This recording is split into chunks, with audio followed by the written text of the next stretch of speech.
नमस्कार। RRC news के हिंदी समाचार बुलेटिन में मैं मानस ही आपका स्वागत करती हूँ। सबसे पहले एक नजर आज की सुर्खियों पर। हेडलाइन्स प्रायोजक आरआरसी ब्रॉडबँड, अकोल्यातील सर्वात स्वस्त आणि वेगवान कनेक्शन। आयुक्त छुट्टी पर जाते ही मनपा में चल रहा कर्मचारियों का मनमानी कारोबार, आउटसोर्सिंग कर्मचारियों के माध्यम से मनपा में बड़ा भ्रष्टाचार।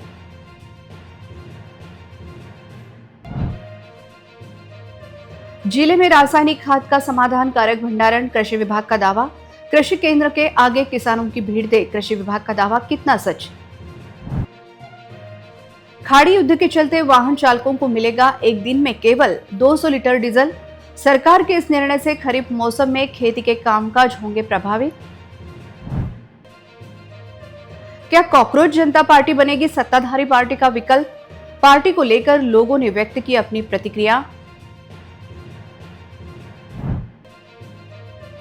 कृष्ण भगवान की सेवा करने के लिए गोपिकाओं ने धारण किए विविध रूप, बोले सुदर्शन महाराज। गोकुल धाम में भागवत कथा श्रवण करने भक्तों की भारी भीड़। अब समाचार विस्तार से। इन दिनों महापालिका आयुक्त छुट्टी पर गए हैं। आयुक्त का छुट्टी पर जाते ही मनपा का कारोबार मनमानी हो गया है। आयुक्त की अनुपस्थिति का लाभ उठाकर महापालिका के कई कर्मचारी अपनी मनमानी पर उतर आए हैं। समय के पहले ही अपने कार्यालय से गायब हो रहे हैं। महापालिका आयुक्त के पद का अतिरिक्त प्रभार लेते ही यह पूछा जा रहा है कि क्या जिलाधिकारी मीना महापालिका के इस अस्त व्यस्त कारोबार को गंभीरता से लेगी। अकोला महापालिका में आउटसोर्सिंग कर्मचारियों की उपस्थिति को लेकर बहुत चौंकाने वाले मामले सामने आ रहे हैं। करीब 400 आउटसोर्सिंग कर्मचारियों का मानदेय और उपस्थित कौन चेक करता है, यह एक बड़ा सवाल है। खास बात यह है कि इन कर्मचारियों की अटेंडेंस शीट में महीने में 24 दिन सभी की पूरी अटेंडेंस दिखाई जाती है। हैरानी की बात है कि इन 400 में से कोई भी कभी बीमार नहीं पड़ता, कोई भी कभी छुट्टी नहीं लेता। यह शक और पक्का हो गया है कि सभी की 100% उपस्थिति दिखाकर महापालिका की तिजोरी की लूट हो रही है। किसी भी आउटसोर्सिंग कर्मचारी को कभी शुभ काम पर नहीं जाना पड़ता, किसी को कभी अपने परिवार के साथ बाहर नहीं जाना पड़ता। ये सभी अकोला में 100% महापालिका में अपनी सेवा देते हैं। यह सवाल निर्माण हो रहा है। वहीं दूसरी ओर शहर को जलापूर्ति करने वाली महान के जल शुद्धिकरण केंद्र पर अधिकारी कितने कर्मचारी काम करते हैं और असल में कितने लोग वहां मौजूद रहकर अपनी ड्यूटी निभाते हैं, यह भी एक खोज का विषय बन गया है। जिले में खरीफ सीजन शुरू होने के साथ ही किसानों को अब यूरिया खाद खरीदने में मुश्किलें हो रही हैं। ग्रामीण परिसरों में किसान सुबह 3 बजे से ही यूरिया खरीदने के लिए लाइन में लगे हैं। वहीं दूसरी ओर कृषि विभाग का कहना है कि जिले में खाद का भंडारण समाधान कारक है। तो फिर किसानों की यह भीड़ क्यों, यह सवाल भी निर्माण हो रहा है। इन दिनों किसान खरीफ सीजन की तैयारी कर रहा है। मौसम के लिए आवश्यक रासायनिक खाद के लिए किसानों को सुबह से ही कृषि केंद्रों के सामने कतारों में खड़े रहने की नौबत आ रही है। कड़ी धूप में भूखे प्यासे किसान अपनी खेती के काम छोड़कर कतार में खड़े रहते हैं। विशेषतः अकोट तहसील के ग्रामीण परिसरों में यह भीषण दृश्य दिखाई दे रहा है। घंटों कतारों में खड़े रहने के बाद भी खाद मिलेगा कि नहीं, इसकी कोई गारंटी नहीं है। कुछ कृषि केंद्रों पर टोकन देकर किसानों को खाद बेचा जा रहा है। यह टोकन की संख्या भी सीमित रहती है। कुछ कृषि केंद्र संचालक अपने मर्जी के किसानों को रात में बुलाकर टोकन देते हैं, ऐसा आरोप भी किसान कर रहे हैं। पुरुष किसानों के साथ साथ महिला किसान भी कतार में खड़े रहने के लिए विवश हो रहे हैं। कड़ी धूप में भूखे प्यासे रहकर इन किसानों को खाद के लिए प्रतीक्षा करनी पड़ रही है। बुआई के पहले ही यूरिया खाद के लिए किसानों की यह भीड़ देखकर आगामी खरीफ तथा रब्बी मौसम में खाद की किल्लत निर्माण होने का अनुमान लगाया जा रहा है। अगर समय पर नियोजन नहीं किया गया तो स्थिति और बिकट हो सकती है। वहीं दूसरी बार कृषि विभाग का कहना है कि जिले में खाद का भंडारण समाधान कारक है। खाद लेने के लिए किसान भीड़ न करे, योग्य बारिश होने के बाद ही बुआई करे, ऐसा आह्वान कृषि विभाग द्वारा किया जा रहा है। वहीं दूसरी ओर खाद लेने के लिए किसानों की भीड़ देखकर मिलना कितना मुश्किल है, यह स्पष्ट हो रहा है। वहीं कृषि विभाग का कहना है कि जिले में खाद का भंडारण समाधान कारक है।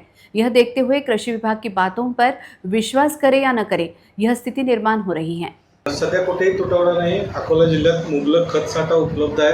आपण पाहिजे तर हा आपला डॅशबोर्ड पाहू शकता. मी आपल्याला विनंती करतो की आपण हा डॅशबोर्ड पाहावा. या डॅशबोर्डवर आपल्याला बघा, आज रोजी अकोला जिल्ह्यात 5658 मेट्रिक टन युरियाचा खताचा साठा उपलब्ध आहे आणि त्यामुळे मोठ्या प्रमाणात आपल्याकडे खत उपलब्ध आहे. तसेच आज आपली नर्मदा बायोकेम या खताची रेक अकोल्यात पोहोचणार आहे. त्यामधून आपल्याला एक 1100 मेट्रिक टन खत मिळणार आहे. तसेच येत्या 3 दिवसात IPL कंपनीची युरिया खताची रेक येणार आहे. त्यातून 1200 मेट्रिक टन आपल्या जिल्ह्याला खताचा पुरवठा होणार आहे. त्यामुळे शेतकऱ्यांनी कोणत्याही संभ्रमात राहू नये आणि गर्दी टाळावी. तसेच जास्तीची खरेदी करू नये. सर्वांना मुबलक प्रमाणात खत उपलब्ध होणार आहे आणि भविष्यातही आपल्याकडे निरंतर असा खताचा पुरवठा सुरू राहणार आहे. सर, बियाण्याची काय परिस्थिती आहे? बियाणामध्येही सर्व बियाणे हे मुबलक प्रमाणात उपलब्ध आहे. ज्या व्हरायटीनी आहे मोठ्या प्रमाणात कापसाची पाकळं, सोयाबीनचं बियाणं हे बाजारात सर्वदूर उपलब्ध आहे. शेतकऱ्यांना ज्या वाहनाची, ज्यांना ज्या पसंतीचं वाहन आवश्यक पाहिजे ते त्यांना बाजारात मुबलक प्रमाणात उपलब्ध आहे. खाड़ी युद्ध के चलते देश में ईंधन की किल्लत निर्माण हो गई है, जिसके चलते केंद्र सरकार ने फैसला किया है कि आम ग्राहक एक दिन में ज्यादा से ज्यादा 200 लीटर डीजल खरीद सकेंगे। इस डीजल को दोबारा बेचने पर पूरी तरह रोक रहेगी। यह रोक शुरुआती 90 दिनों के लिए लागू की गई है। सरकार के इस निर्णय से ट्रैक्टर के जरिए किए जाने वाले खेती के काम प्रभावित हो सकते हैं। अमेरिका ईरान युद्ध के कारण देश में ईंधन की किल्लत निर्माण हो गई है, जिसके चलते डीजल खरीदी के लिए केंद्र सरकार ने कुछ पाबंदियां लगाई हैं। एक दिन में केवल आम ग्राहक केवल 200 लीटर ही डीजल खरीद सकेगा। डीजल के इस फैसले से आम ग्राहकों को ईंधन की कमी नहीं होगी। कोई भी ग्राहक या गाड़ी चालक एक दिन में ज्यादा से ज्यादा 200 लीटर डीजल खरीद सकेगा। इस डीजल को दोबारा बेचने पर पूरी तरह रोक रहेगी। इस फैसले से खासकर ट्रक ड्राइवरों को बहुत मुश्किल होगी। उन्हें कई चरणों में सफर करना पड़ता है। उन्हें एक बार में सिर्फ 200 लीटर डीजल मिलेगा। उसके बाद उन्हें यह पक्का करना होगा कि अगले पेट्रोल डीजल पंप पर यह मिल रहा है या नहीं। साथ ही एक व्यक्ति या एक गाड़ी को एक बार में इतना डीजल मिलने के नियम क्या होंगे, यह सवाल भी निर्माण हो रहा है। खरीफ मौसम शुरू हो गया है। ऐसे में खेती के कार्य ट्रैक्टर की सहायता से किए जाते हैं। अगर सीमित मात्रा में डीजल मिला तो ट्रैक्टर चालकों को, खासकर किसानों को डर है कि कहीं खेती के काम प्रभावित ना हो। इन दिनों पूरे भारत में कॉकरोच जनता पार्टी की जोरदार चर्चा चल रही है। नीट परीक्षा को लेकर दिल्ली तथा पुणे में पार्टी द्वारा किया गया आंदोलन सुर्खियां बटोर रहा है। खास करके छात्रों ने सरकार को लेकर जो गुस्सा पनप रहा है, उसी को यह पार्टी कैप्चर कर रही है। लेकिन इस पार्टी का भविष्य क्या होगा, इसे लेकर भी चर्चा चल रही है। हा जो भारत देश आहे हा समृद्ध लोकशाही चालणारा देश आहे आणि आपलं मत मांडण्याची, आपली मागणी मांडण्याची अधिकार हा प्रत्येकाला आहे। फक्त काळजी एवढीच घ्यायची आहे की आपल्याला आपल्या देशाची लोकशाही ही जपायची आहे, टिकवायची पण आहे। मी विशेषतः अभिजित दीपके यांचं इथे अभिनंदन करतो। जे मोठ्या मोठ्या दलित लीडर्सला जमलं नाही ते त्यांनी करून दाखवलं। आज देश पातळीवर एक उभरतं दलित नेतृत्व म्हणून ते समोर आलेले आहेत। चिंता फक्त एवढीच आहे की त्यांच्यासोबत असलेली टीम, त्यांचं हे नेतृत्व किती दिवसपर्यंत ॲक्सेप्ट करते आणि त्यांना साथ देते।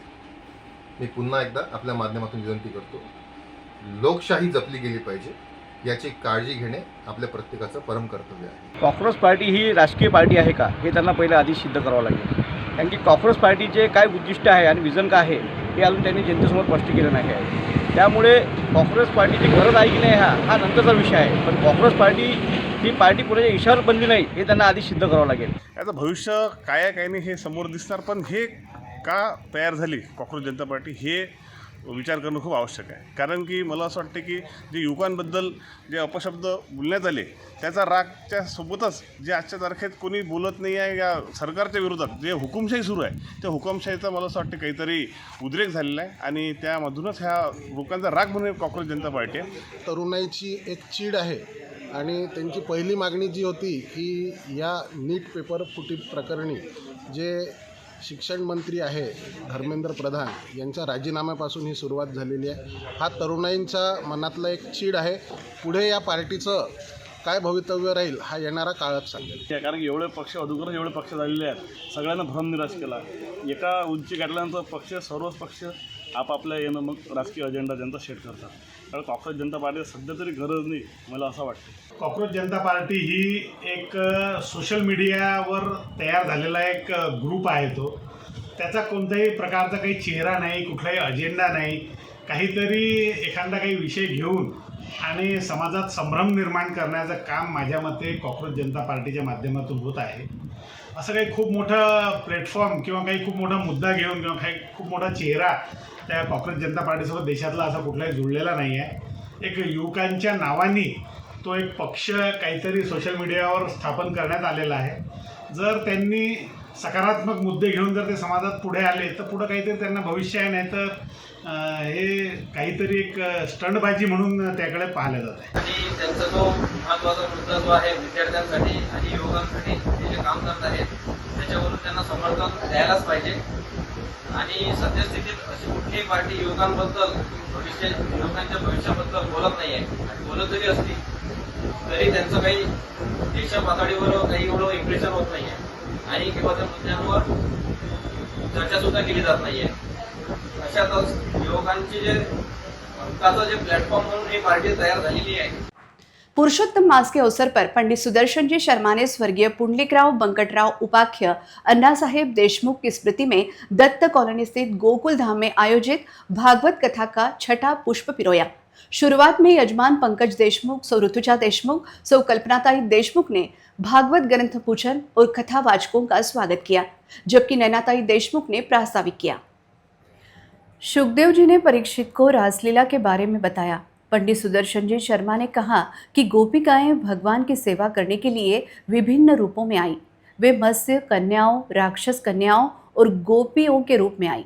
शरद पूर्णिमा के दिन ब्रजमंडल की गोपियों ने श्री कृष्ण की बांसुरी की मीठी धुन सुनी और अपना काम छोड़कर दौड़ी चली आई. वे कन्हैया से मिलना चाहती थी. श्री कृष्ण ने उनका स्वागत किया. गोपियां खुश हुई, लेकिन भगवान ने उनसे पूछा कि वे क्यों आई हैं. तब हजारों गोपियां दुखी हो गई. उनके मन में भी सीता माई की तरह धरती में समा जाने के विचार आए. इसी तरह जब श्री कृष्ण राधा रानी के साथ चले गए तो गोपियां सचमुच रोने लगी. पंडित जी ने कहा कि इसके पीछे भावना यह है कि भगवान भी भक्तों की परीक्षा लेते हैं. गोवर्धन पर्वत को 7 दिनों तक अपनी उंगली पर उठाने की घटना का वर्णन करते हुए सुदर्शन जी शर्मा ने कहा कि श्री कृष्ण भक्तों को करीब लाने वाले इंद्रदेव को माफ कर दिया, लेकिन भगवान ने उसे माफ नहीं किया जो ब्रज के लोगों को दूर ले गया. जब से सुरभि गाय ने कृष्ण को दूध पिलाया तब से उन्हें गोविंद के नाम से जाना जाने लगा. जब से उन्होंने नंद बाबा को वरुण देव से बचाया था, बाल गोपाल को लगने लगा था कि श्री कृष्ण ही भगवान हैं. उनमें वैकुंठ देखने की इच्छा जागृत हुई, लेकिन वहाँ अगर श्री कृष्ण के दर्शन नहीं हुए तो यह सवाल उनके मन में आया. इसलिए उन्होंने अपने वृंदावन को ही वैकुंठ मानकर श्री कृष्ण के सहवास का आनंद लिया. मुझे ऐसा बना दो, आपके जैसा बना दो, कोई पहचान ही नहीं पाएगा. ऐसा बना दो मोहे कोई न जाने इस राज को. हाँ हाँ, ऐसा बना दो मोहे कोई न जाने इस राज को. हाँ हाँ, मैं हूँ सहेली तेरी ऐसा बताना ब्रजराज को. हाँ हाँ, मैं हूँ सहेली तेरी ऐसा बताना ब्रजराज को. हाँ, ब्रज में आए और आकर के यमुना जी में स्नान किया. स्नान करके निकले तो गोपेश्वर महादेव बन गए. ब्रज के हर गांव में भगवान शिव का अस्तित्व है, वहां वे आए हैं. शेगांव नगरी संत गजानन महाराज के साथ साथ शेगांव कचौरी के लिए भी प्रसिद्ध है. यहाँ आने वाले भक्त अपने साथ शेगांव की कचौरी जरूर लेकर जाते हैं, लेकिन इन प्रसिद्ध कचौरियों के दुकानों पर अन्न व औषध विभाग द्वारा कार्रवाई किए जाने से कचौरी शौकीनों में एक ही खलबली मच गई है. खबर है कि फूड एंड ड्रग विभाग ने शेगांव के मशहूर कचौरी सेंटर पर छापा मारा है. फूड एंड ड्रग प्रशासन ने कचौरी बनाने में इस्तेमाल होने वाले कच्चे माल के सैंपल लिए हैं. खबर है कि अगर मिलावटी सामान मिला तो फूड एंड ड्रग प्रशासन जरूर कार्रवाई करेगा। बुल्ढाना फूड एंड ड्रग प्रशासन ने शेगांव के मशहूर कचोरी सेंटर पर छापा मारा है और इस कचोरी सेंटर पर कचोरी बनाने में इस्तेमाल होने वाले कच्चे माल के सैंपल जांच के लिए लिए हैं। फूड एंड ड्रग विभाग के आयुक्त तुकाराम मुंडे के आदेश पर पूरे राज्य में मिलावटी खाने की चीजों की जांच के लिए एक कैंपेन शुरू किया गया है। इसके मुताबिक शेगांव की कचोरी मशहूर है और लाखों भक्त शेगांव आकर इसे खाते हैं, लेकिन ये कचोरी बनती कैसे है, इसके लिए कौन सी सामग्री इस्तेमाल होती है, इसकी जांच के लिए गुरुवार शाम को फूड एंड ड्रग प्रशासन द्वारा कार्रवाई की गई और कचोरी बनाने का सामान और उसके सैंपल लिए गए। अगर जांच के बाद इन सैंपल में मिलावट पाई जाती है तो शेगांव कचोरी सेंटर के खिलाफ एक्शन लिया जाएगा। ऐसी जानकारी फूड एंड ड्रग प्रशासन की ओर से दी जा रही है। वहीं दूसरी ओर इस कार्रवाई के पीछे क्या राज है, यह जानने के लिए हमारे प्रतिनिधि ने शेगांव कचोरी सेंटर पर जाकर वहां के मालिक से संवाद साधते हुए इस कार्रवाई की जानकारी ली। शेगावची कचोरी जी आहे ही प्रसिद्धीकरता जगप्रसिद्ध आहे आणि आपण पाहू शकता की आम्ही सध्या शेगावच्या तीर्थराम शेगाव कचोरी या सेंटरवर आहे। इथे आपण पाहू शकता प्रत्येक वस्तू जी आहे ही क्वालिटीला आहे। पिशव्या आहेत, जर का आपल्याला पार्सल न्यायचं असलं तर, आणि जर का इथे खायचं असलं तर बर्फवाली ही प्लेट सुद्धा आहे। प्रत्येक गोष्टीची सुटसुटीत आणि स्वच्छता येथे राखल्या गेली आहे। काही दिवसा अगोदर प्रसार माध्यमांमध्ये अशा बातम्या आल्या होत्या की इथून काहीतरी जे ड्रग्स आणि फूड्सचे अधिकारी आहेत त्यांनी काहीतरी नमुने नेलेले आहेत, परंतु हा एक रूटीन चेकअप होता असं आम्हाला माहिती पडलं। कारण आमच्या माहितीनुसार ही जे कचोरी सेंटर आहे जवळजवळ 76 ते 75 वर्ष जुनं आहे आणि आज जे याचे मालक आहेत त्यांची तिसरी पिढी आहे। आमच्यासोबत या कचोरी सेंटरचे जे मालक आहेत ते आहेत, आपण त्यांना विचारूया की हा काय प्रकार झाला होता आता। बुलढाणा इथून आपलं पथक आलं, ते रुटीन चेकअपमध्ये येतात, 6-6 महिन्याला येतात, चेकअप करून गेले, अजून काही गाईडलाईन दिले त्याच्यावर आम्ही अंमल करतो। ते प्रत्येक 6 महिन्याला येऊन आम्हाला कळत राहतात, तुम्ही असं करा तसं करा। आता पहिले रद्दी चालत होती, त्यांनी पहिले सांगून दिलं की रद्दी तुम्ही बंद करा, आम्ही ते बंद करून टाकली। पेपर प्लेट 3-4 वर्ष पहिले बंद केली, पेपर प्लेट 3-4 वर्षापासून चालू आहे आमची पेपर प्लेट। आता ते रद्दी बी बंद करून टाकली आम्ही ना 100% आता पिशव्या वापरतो। आपण याच्यामध्ये जो म्हणजे पदार्थ तयार करण्याकरता कचोरी तयार करण्याकरता जो पीठ किंवा बेसन वगैरे वापरतो हे कोणत्या चांगल्या क्वालिटी चांगल्या क्वालिटीचे सर, चांगल्या क्वालिटी साऱ्याचे पक्के तेल जे असते ते सुट असते की काय पॅक बंद सोयाबीन पॅक बंद ते डब्बा पॅक बंद असते, त्याच्यावर सर्व लिहिलेलं असते डब्यावर, कोणत्या कंपनीचं आहे, कुठून आलं, काय आलं, त्याचा MRP काय, सर्व काही व्यवस्थित असते। एकंदरीत 24 कॅरेट तेल आपण वापरतो। हाँ 24 त्याचं बिल पक्का असते आपल्याजवळ। वाशिम शहर में एक नाले के पास एक अनजान वृद्ध आदमी की लाश मिलने की घटना सामने आई है। ऐसा माना जा रहा है कि मौत हीट स्ट्रोक की वजह से हुई होगी, लेकिन मौत का कारण पोस्टमार्टम रिपोर्ट के बाद ही साफ होगा। इस घटना से इलाके में खलबली मच गई है। वाशिम शहर में आज शुक्रवार को सन्मति कॉन्वेंट स्कूल के पीछे नाले के पास लगभग 65 से 70 साल के एक अज्ञात बुजुर्ग की लाश मिली। इलाके के लोगों ने लाश देखकर शहर पुलिस को इसकी जानकारी दी। घटना की जानकारी मिलते ही शहर पुलिस मौके पर पहुंच गई। पुलिस ने मौके पर पहुंचकर जांच शुरू कर दी और लाश को पोस्टमार्टम के लिए जिला सामान्य अस्पताल भेजा गया।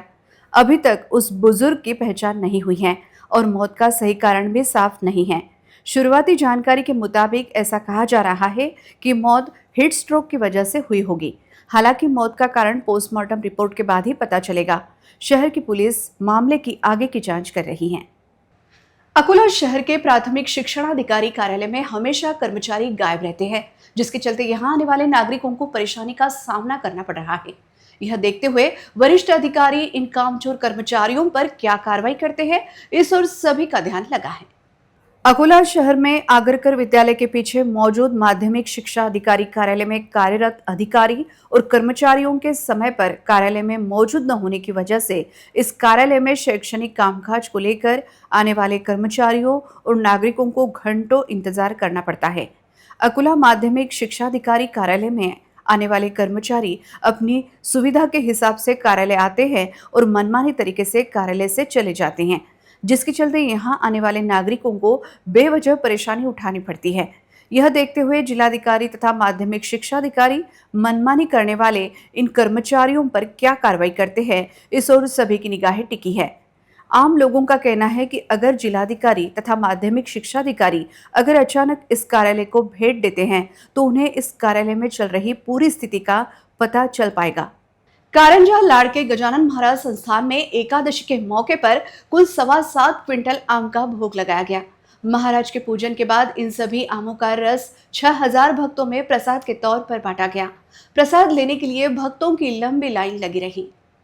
अधिक माह की एकादशी गुरुवार को आने के कारण जहां शेगांव श्री संत गजानन महाराज मंदिर में लाखों श्रद्धालुओं की भीड़ उमड़ गई थी, वहीं दूसरी ओर वाशिम जिले के कारंजा लाड़के ममता नगर स्थित संत गजानन महाराज संस्थान में एकादशी के मौके पर गजानन महाराज को 7.25 क्विंटल आम का भोग लगाया गया। इन आमों के आकर्षक सजावट से सजाए गए संत शिरोमणि श्री गजानन महाराज के दर्शन के लिए बड़ी संख्या में भक्त उमड़े थे। गण गण गणात बोते के जयघोष से पूरा मंदिर परिसर गूंज उठा था। खास बात यह है कि महाराज को जो आम का भोग लगाया गया था उन सभी आमों का रस निकालकर आज शुक्रवार को करीब 6000 भक्तों में प्रसाद के तौर पर बांटा गया। इस पहल में 30 गांवों की महिला कार्यकर्ताओं ने भाग लिया। संस्था से जुड़ी 3000 से ज्यादा महिलाओं को ब्लाउज पीस देकर सम्मानित भी किया गया।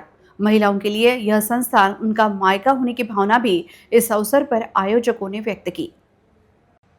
अकोला में मानसून शुरू होने के बाद भी गर्मी का जोर जारी है। इसके चलते कई इलाकों में पीने के पानी की दिक्कतें आ रही हैं। ऐसे में महापालिका के स्वीकृत पार्षद सुनील इन्नानी ने अपनी सामाजिक जिम्मेदारी निभाते हुए अपने खर्चे पर पानी के टैंकर नागरिकों के लिए उपलब्ध कराए हैं।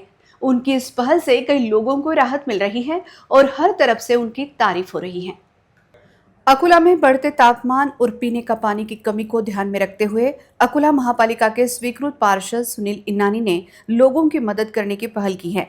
शहर के प्रभाग क्रमांक 3 और प्रभाग क्रमांक 13 के लोगों को पीने के पानी की दिक्कतें आ रही थी, इसलिए उन्होंने अपने खर्चे पर पानी के टैंकर उपलब्ध कराए हैं। इस टैंकर से हर दिन 5 से 6 चक्कर लगाकर सीमा वृद्धि परिसर के अलग अलग हिस्सों में पानी वितरित किया जा रहा है। यह पहल चिलचिलाती गर्मी में पानी के लिए लोगों की भीड़ को कम करने की एक कोशिश है और इस काम का स्थानीय लोग स्वागत कर रहे हैं। कई लोगों ने सुनील इन्नानी के सामाजिक काम की तारीफ की है और उनका शुक्रिया अदा किया है। सामाजिक कामों में हमेशा आगे रहने वाले सुनील इन्नानी महापालिका में लोगों के अलग अलग मुद्दों को लेकर लगातार आवाज उठाते रहे हैं। जनता के हितों के मुद्दों पर हमेशा सभागृह का ध्यान खींचते हैं। इस बार सीधी मदद के लिए आगे आने की उनकी भूमिका भी देखने को मिली। उनकी इस पहल से लोगों को राहत मिल रही है और लोग उन्हें शुभकामनाएं और दुआएं भी दे रहे हैं। सध्या आपल्यासोबत सुनील इन्नानी जे आहेत, मला हे सांगा की सध्या तुम्ही जे टँकरद्वारे लोकांना पाणी पुरवठा करताय, स्वतःच्या स्वखर्चानं करत आहात, ही खूप मोठी गोष्ट आहे। तर त्याबद्दल थोडीशी डिटेल आम्हाला द्या प्रेक्षकांना। आपला महानगरपालिकेकडून आता आपल्याला साप्ताहिक पाणी पुरवठा होतो आणि आपल्या शहराचं साधारणतः 70% लोक ही बोरिंगवर निर्भर आहेत, म्हणजे पिण्याचं पाणी त्यांना बोरिंगच्या माध्यमातूनच मिळू शकते। महानगरपालिका आपल्याला साप्ताहिक पाणी पुरवठा करतं, तर अशा परिस्थितीत उन्हाळ्यात ह्या बोरिंगसुद्धा आता ड्राय झालेल्या आहेत। तर महानगरपालिका आपल्या परीने जे काय प्रयत्न करत आहे ते करत आहेत, पण आपण एक समाजसेवक नगरसेवक म्हणून आपली काहीतरी बांधिलकी लोकांसोबत आहे, म्हणून आपण स्वतः एक टँकर चालवला आहे आणि आपण छोटासा प्रयत्न करतो आहे की लोकांना त्यातून काहीतरी थोडाफार दिलासा मिळू शकेल। आणि पुढे माझी आवर्जून महानगरपालिकेला विनंती आहे की मागच्या 20 वर्षापासून आपण सत्ता भोगत आहात, तर आपण हे पाण्याचं नियोजन आपण साप्ताहिकच ठेवून राहिलो मागच्या 20 वर्षापासून आणि लोकांची बोरिंगवर डिपेंडन्सी आहे। तर मग आपण कार्य काय करतो आहे, मुद्दा हा आहे। आणि आपण हद्दवाढ केली, हद्दवाढीतली गावं आतमध्ये घेतली आणि त्यांना सुविधाच्या नावावर पाणी पुरवठासुद्धा आपण करू शकत नाही, तर महानगरपालिका कार्य काय करते हा सर्वात मोठा प्रश्न आहे। सर, सध्या कुठं कुठं पाणी पुरवठा करत आहे आपण आणि किती ट्रिप होत आहेत? आपण अकोला पूर्व जो क्षेत्र आहे म्हणजे हद्दवाढ ज्याला म्हणता येईल, जिथे भयंकर पाणी तुटवडा आहे आणि तिथलचे राहणारे जे नागरिक आहेत, लोक आहेत, ती आपले वैयक्तिक बोरिंग करू शकतील इतके सक्षम लोक नाही आहेत। म्हणजे हद्दवाढीच्या क्षेत्रातील बोलतो मी। तर त्याच्यात मुळात प्रभाग क्रमांक 14 हा मोठ्या प्रमाणात येतो, तिथे फार पाणीचा तुटवडा आहे आणि त्यानंतर प्रभाग 3मध्ये पण उमरी आपला प्रभाग 3मध्ये आपण जो न्यू तापडियानगर वगैरे आहे ते पांढरी खरब या क्षेत्रातसुद्धा पाणीचा फार तुटवडा आहे. आपला हा प्रयत्न आहे की दिवसभरात आपला तो वैयक्तिक टँकर 6 ट्रीपच्या जवळपास मारते. महानगरपालिकेचा मलकापूरला जो हायड्रंट आहे त्याच्यातून पाणी आपण घेतो आणि बाकी सर्व खर्च आपण स्वतः करतो आणि लोकांना छोटासा प्रयत्न करत आहोत आपण की दिलासा मिळायला पाहिजे. पण त्या पलीकडे जाऊनसुद्धा माझी आवर्जून महानगरपालिकेला आणि संबंधित कारभारी लोकांना विनंती आहे की आता ही वाढती लोकसंख्या असलेली पाण्याची टंचाई आपण हे जिगाव प्रकल्प जो आहे आपण आता रोज म्हणतो आज होईल उद्या होईल 3 वर्षांनी होईल 2 वर्षांनी होईल, पण असं नसतं चालत. पाणी ही जीवनावश्यक वस्तू आहे. एखाद वेळी रस्ता जर खराब असेल तर माणूस कसा तरी जाईल, पण पाण्याशिवाय कोणाचं जीवन पण शक्य आहे का ही कल्पना होऊ शकते का? तर हे जिगाव प्रकल्प इतकं लांबणीवर आहे आणि इतका त्याला वेळ लागत असेल तर लोकांना मग आपण वाऱ्यावर सोडल्यासारखंच होईल ना मग ते. तर याला गती मिळायला पाहिजे. आपण गल्लीपासून दिल्लीपर्यंत आपलं सरकार आहे आपण असं म्हणतो जेव्हा, तर मग त्या कामही त्या गतीनं व्हायला पाहिजेत ना. नुसत्या गप्पा मारायकरता थोड़ी है सरकार थे. अमरावती महापालिका के दमकल विभाग की टीम ने कुएं में गिरी एक महिला को रेस्क्यू कर बाहर निकाला. इस घायल महिला पर अमरावती के अस्पताल में उपचार चल रहा है. अमरावती शहर के भातकुली रोड पर स्थित महाजनपुरा परिसर के एक कुएं में एक 58 वर्षीय महिला कुएं में गिरने की जानकारी परिसर के लोगों ने पुलिस को दी थी. पुलिस की मदद के लिए अमरावती महापालिका के दमकल विभाग को जानकारी देने पर दमकल विभाग की टीम घटनास्थल पहुंची थी. कुएं के भीतर बड़े प्रमाण में पानी था तथा कुआं खोल होने के कारण दमकल विभाग के कर्मचारी तुरंत रस्सी की सीढ़ी की मदद से कुएं में उतरे. उन्होंने महिला की कमर के चारों ओर रस्सी बांधकर उसे रस्सी की सीढ़ी की मदद से सुरक्षित बाहर निकाला गया. महिला का नाम आशा सुरेश दूधे बताया जा रहा है, जो शहर के गड़गड़ेश्वर मंदिर के पीछे कंचन विहार में रहती है. कुएं में गिरने के कारण महिला घायल हुई थी. उसे उपचार के लिए सरकारी अस्पताल भेजा गया है. पुलिस इस घटना की आगे की जांच कर रही है. महिला को बचाने के लिए दमकल विभाग के ड्राइवर नीलेश आजने, संजय चौहान, फायरमैन मनीष उताने, राहुल घोड़े, अमोल निस्ताने और मोहम्मद ताहिर ने अथक प्रयास किया. यह रेस्क्यू ऑपरेशन देखने के लिए घटनास्थल पर नागरिकों ने काफी भीड़ की थी.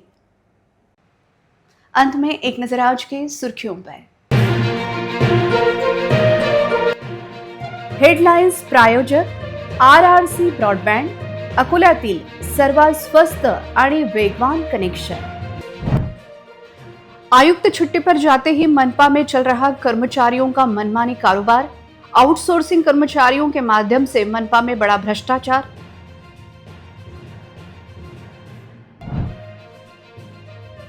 जिले में रासायनिक खाद का समाधान कारक भंडारण, कृषि विभाग का दावा. कृषि केंद्र के आगे किसानों की भीड़ दे कृषि विभाग का दावा कितना सच. खाड़ी युद्ध के चलते वाहन चालकों को मिलेगा एक दिन में केवल 200 लीटर डीजल. सरकार के इस निर्णय से खरीफ मौसम में खेती के कामकाज होंगे प्रभावित. क्या कॉकरोच जनता पार्टी बनेगी सत्ताधारी पार्टी का विकल्प. पार्टी को लेकर लोगों ने व्यक्त की अपनी प्रतिक्रिया. कृष्ण भगवान की सेवा करने के लिए गोपिकाओं ने धारण किए विविध रूप, बोले सुदर्शन महाराज. गोकुल धाम में भागवत कथा श्रवण करने भक्तों की भारी भीड़. समाचार के लिए देखते रहिए RRC न्यूज. जिन दर्शकों ने अभी तक RRC का यूट्यूब चैनल सब्सक्राइब नहीं किया उन्होंने बस सब्सक्राइब करना चाहिए. फिर मिलते हैं शहर की ताजा जानकारी और महत्वपूर्ण घटनाओं के साथ. नमस्कार.